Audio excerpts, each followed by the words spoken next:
ખેડૂત મિત્રો નમસ્કાર, આપણી સાથે ખેડૂત છે નરેન્દ્રભાઈ.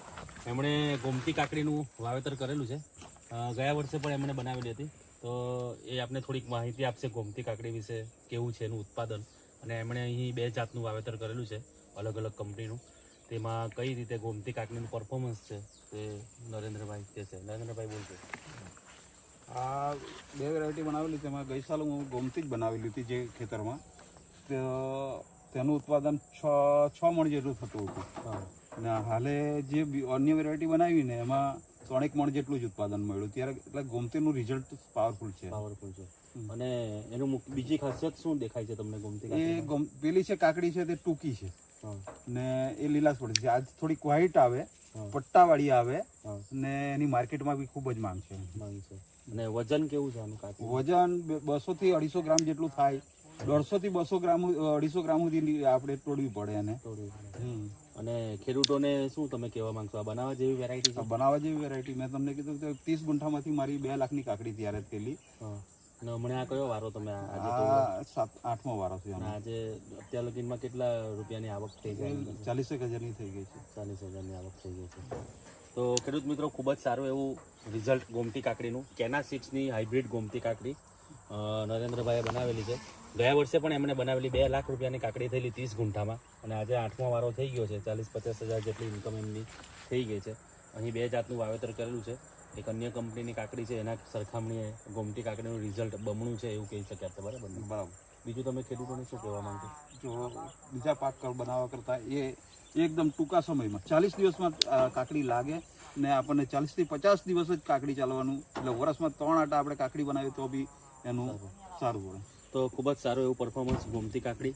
તો આપ પણ બનાવો ગોમતી કાકડી અને ઉત્પાદનમાં ડંકો વગાડો. કેના સીડ્સની ગોમતી કાકડી. મેળવવાનું સ્થળ કૃષ્ણા બિયારણ કેન્દ્ર વાલોડ, જાનકી એગ્રો સેન્ટર વિયારા.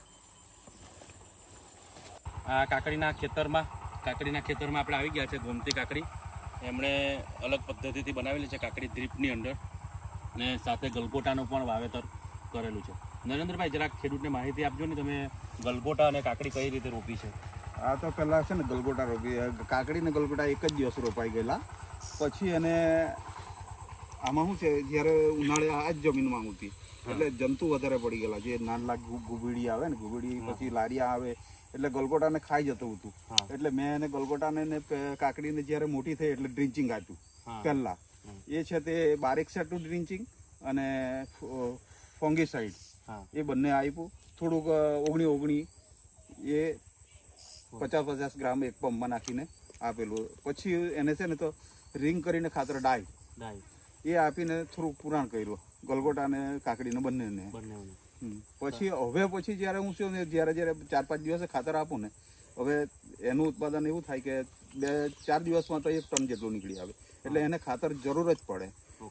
એટલે એને 4 થી 5 દિવસે ખાતર આપી દેવું પડે એને કાકડીને. પણ માપનું આપવામાં આવે. હું છે ને તમે કેટલા ખાતર આપેલા છે? એમાં 7 વાર તોડ્યા, 4 કવર આપી દીધું. 4 વાર ખાતર આપ્યું છે.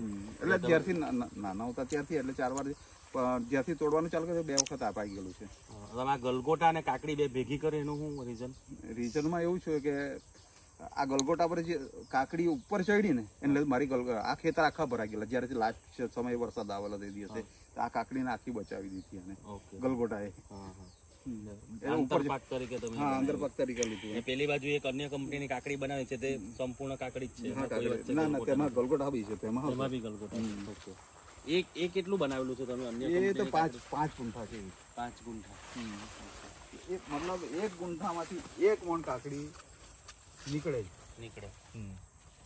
મારે 30 ગુંઠા તો મારે 33 મણ સુધી કાઢેલી કાકડી.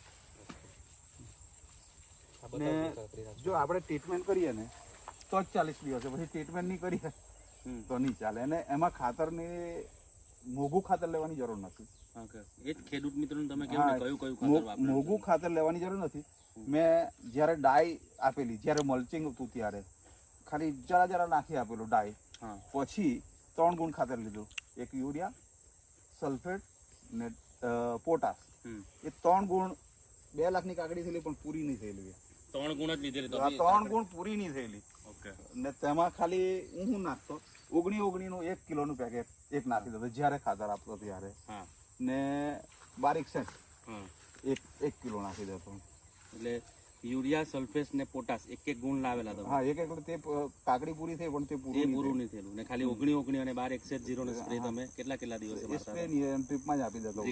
ડ્રીપની અંદર તમે ને એમાં જે સ્પ્રે આપતો ને જંતુનાશક હા. તે બી નોર્મલ એ પેલી મસી આવે ને મસી એની ને ઈયળની બે જ આપતો. લગભગ 1000 થી 1200 રૂપિયાની એ દવા ખાલી. તમે જે 2 લાખ રૂપિયાની કાકડી બનાવીને અત્યારે 40-50 હજારની કાકડી થઈ બરાબર, તો લાસ્ટ ટાઈમ જે 2 લાખ રૂપિયાની કાકડી તમે ઉતારેલી એમાં અંદાજે તમારે કેટલા રૂપિયાનો દવા અને ખાતર થઈને કેટલો ખર્ચો થયો? એ લગભગ છે ને ખાતર આપણે 5000 નું ગણીએ હા બરાબર. દવા તો 1200 રૂપિયાની જ થયેલી થયેલું. ને 5000 નું બિયારણ લીધેલું. ઓકે, એટલે આટલા 10-15 હજારના 10-12 હજારના બિયારણ ને દવા ને ખાતરનો ત્રણનો ખર્ચો થયો. બાકીનો આપણે એવું કહી શકીએ આપણી હા, પાસે એ મહેનત આપણી હા, કરતા. મહેનત ને મજૂરી. આ 2 લાખની કાકડી થયેલી ને તો મારું ટેમ્પા ભાડું 35000 એમાંથી ગયેલું. હા માર્કેટ માલ જોતો ને તો 35000 ટેમ્પા ભાડું ગયેલું, તો 1,65,000 નું મળેલું. તેમાંથી ધારો કે 15000 આપણે ખર્ચો કાઢલા, તો બી આપણે 1.5 લાખ રૂપિયા બસે જતા અને નથી તે બી બરાબર? 80 દિવસમાં. ઓકે, તો આવતા વર્ષે તમારે કેટલું પેકેટ ગોમતી કાકડી બનાવવાનો પ્લાનિંગ છે? ના, મારા પર આ જ જમીન એવી છે કે બીજામાં તો બધું બનાવેલું જ છે એમ. એટલે હવે કેટલું અત્યારે આ તો પાછું આ જાન્યુઆરીમાં બની જશે. એમાં હવે શું છે, બધી ટ્રીટમેન્ટ આપો.